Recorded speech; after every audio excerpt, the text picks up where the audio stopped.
নাহিদ রানা বাংলাদেশের ক্রিকেটে সম্প্রতি নতুন করে আলোচনায় যে কজন এসেছে তাদেরই একজন। বাংলাদেশ তো বটেই, মুগ্ধতা ছড়িয়েছে পুরো পৃথিবীর ক্রিকেট বোদ্ধাদেরই। আর সেই তালিকায় এবার যুক্ত হলেন অস্ট্রেলিয়ার সাবেক গতিতারকা শন টেইট। নাহিদ রানাকে প্রথম দেখেই মুগ্ধ হয়েছিলেন টেইট, একথা অকপটে স্বীকার করেন এই অজি। টেইট যখন নাহিদকে প্রথম দেখেন তখন তিনি পাকিস্তান জাতীয় দলের বোলিং কোচ। সে কথা মনে করে শন বলেন, প্রথম তাকে বল করতে দেখেছিলাম পাকিস্তান টেস্ট সিরিজে। সত্যি কথা বলতে এর আগে তার সম্পর্কে অত বেশি কিছু জানতাম না। টিভিতে দেখা হয়েছে, লম্বা শক্তিশালী ছেলে সে।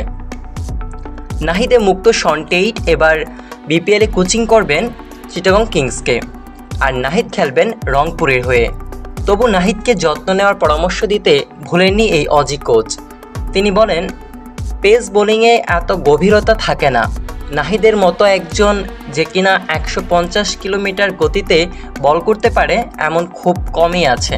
আমার মনে হয় তার ভালোভাবে যত্ন নেওয়া উচিত। বাংলাদেশের ক্রিকেটের জন্য দুর্দান্ত একজনই হবে সে। বাংলাদেশের পেসারদের ইনজুরি প্রবণতা অনেক বেশি। এ বিষয়ে নাহিদ রানা এবং তাকে দেখভাল করার দায়িত্বে থাকা সবাইকেও সাবধান করে দিচ্ছেন টেইট। টেইটের মতে তাদেরকে সঠিক সিদ্ধান্ত নিতে হবে। আমার মনে হয় তাকেও নিজের ব্যাপারে সিদ্ধান্ত নিতে হবে। ক্রিকেটে যদি নিজ থেকে অনেক বেশি নিয়ন্ত্রণ করতে পারে তাহলে ক্রিকেটার নিজের সম্পর্কে ধারণা পাবে, নিজের শরীর সম্পর্কেও জানবে।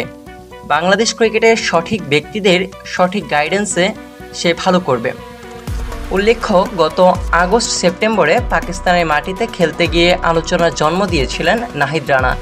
নিজের প্রথম বিদেশ সফরেই পেয়েছিলেন ঐতিহাসিক জয়।